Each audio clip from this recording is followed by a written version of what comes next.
Hi everybody, this is Amanda from TBI Tips from Amanda, and I hope you're enjoying this week before the new year begins. If you're like me, I really struggle with not doing anything work related, even though I'm off this week. So I wanted to take some time to show you this relatively new product called the LV Stand, which is available to order.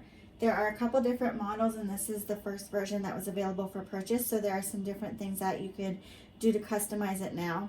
It is entirely 3D printed and is very light. The only things that are not 3D printed are some little nuts and things.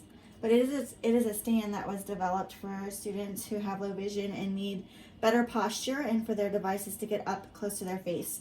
So I just want to show you some of the ways that you can customize the way this device is set up. You can completely take it apart, or you can unscrew just a little bit and raise and lower the stand so that it can get as close or high up as it needs to be to the student's face or client's face. It also pivots with this little screw here. So once you're up where it needs to be, if your student doesn't need it completely vertical but needs more at an incline, you can do that as well. This, let's turn it back this way. So this part has a piece that you can pull out and then adjust up and down on this stand part. So you can decide, or you can move it to whatever device size you need. So here's a small Android phone. You can adjust it to the smaller setting, and then this top part pulls up to kind of hold the device in place.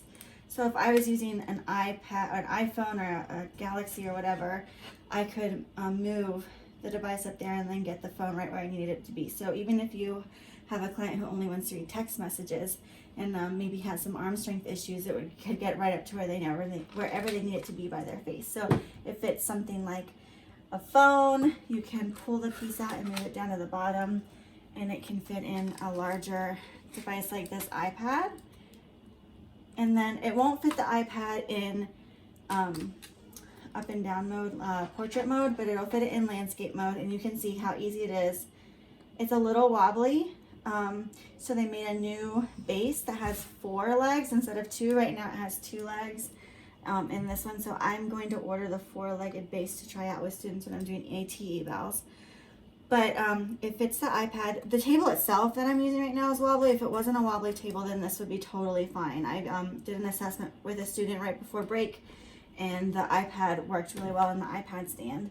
And then if you have a student who's a Chromebook user, you can also, if you have a Chromebook that folds back into tablet mode, you can also put the Chromebook into the stand. And just like they made a base that has 4 legs, some of the newer stand components are a little wider, so it could support this Chromebook with the case in it too. So I just wanted to show you this really neat device that I've added to my AT eval kit, and I can't wait to see more students using it because I think it's going to be a really great device for them, a really great tool to help them access their devices.